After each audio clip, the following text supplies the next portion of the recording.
Hello, my name is Joseph Sabi, and today my presentation will be over the Spanish-American War and the causes and effect from before and after the war. To begin, we must go over what caused the war and led to the start of it. The start of the war was, it was for territorial causes over Cuba, but before that, Cuba was trying to gain independence from Spain during the 10 Years' War that erupted in 1868. The Spanish did not like the Cubans revolting, as they didn't they used Cuba as for prestige and trade, and they also used it as the training grounds for their army.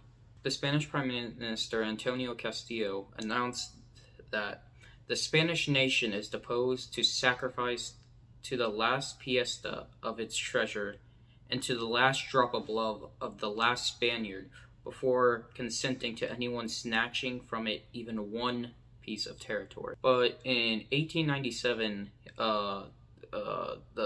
the Prime Minister Antonio Castillo was assassinated, which left the Spanish political system in complete ruin, and it wasn't very stable, and it could not risk a blow to its prestige, or would be detrimental to to Spain in general. Now it's the U.S. getting involved.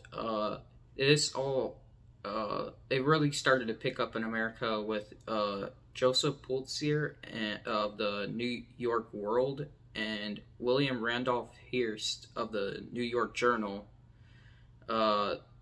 They sprouted up propaganda against Spain for their actions against Cuba. The Yellow Journalist made lots of articles over General Weyler, which was sent by Spain to handle the revolt, and he used pretty brutal and cruel tactics to handle them. He would send rural people from Cuba into camps which were filled with disease and overall were pretty dirty. Following these articles, that sprouted up lots of tension inside the United States. The United States actually sent a ship called Maine to survey Cuba, and it was sunken.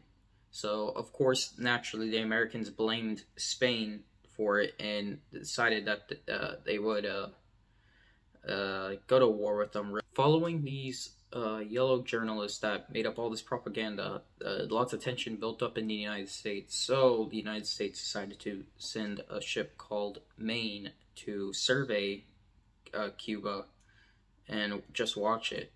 But then the ship had sunken, so of course it was surveyed, and they believed that the Spanish had sunken their ship, and this riled the Americans, and they decided to go to war.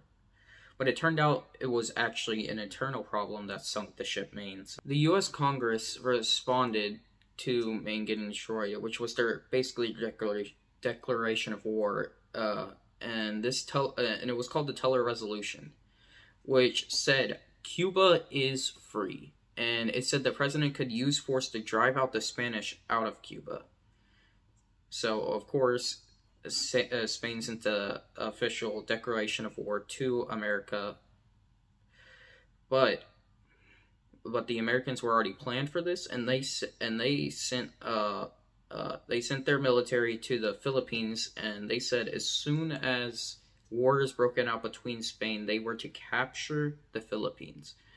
The Americans actually successfully, very quickly, captured the Philippines. They had 0 killed, and they captured it within a few hours and sinking all 10 of their military ships there. This is not the end of it, though, because Germany had their eyes set on the Philippines, and they wanted to take advantage of what opportunities of conflict the islands might afford.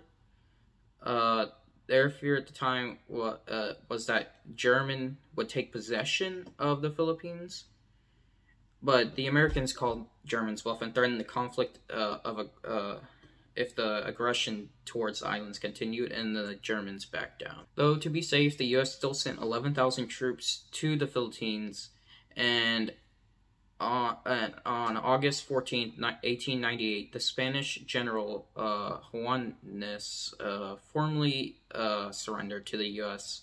The Americans planned to destroy Spain's forces in Cuba to capture the port city of Santiago de Cuba. And they actually did destroy this Spanish Caribbean squadron. The Americans actually got the Spanish to start retreating, but they had their naval forces already ready for their retreat, and they ended up capturing and winning the war against them. And they officially ended the war with a treaty, the Treaty of Paris, 1898, which got the Americans the Philippines, Guam, Puerto Rico, and Cuba. And in return, the Americans paid $20 million. Of course, some things happened after the war, but that is about it for the actual war. The U.S. will go on to kind of control Cuba and all, but for war's sake, the war was officially over after the Treaty of Paris was signed.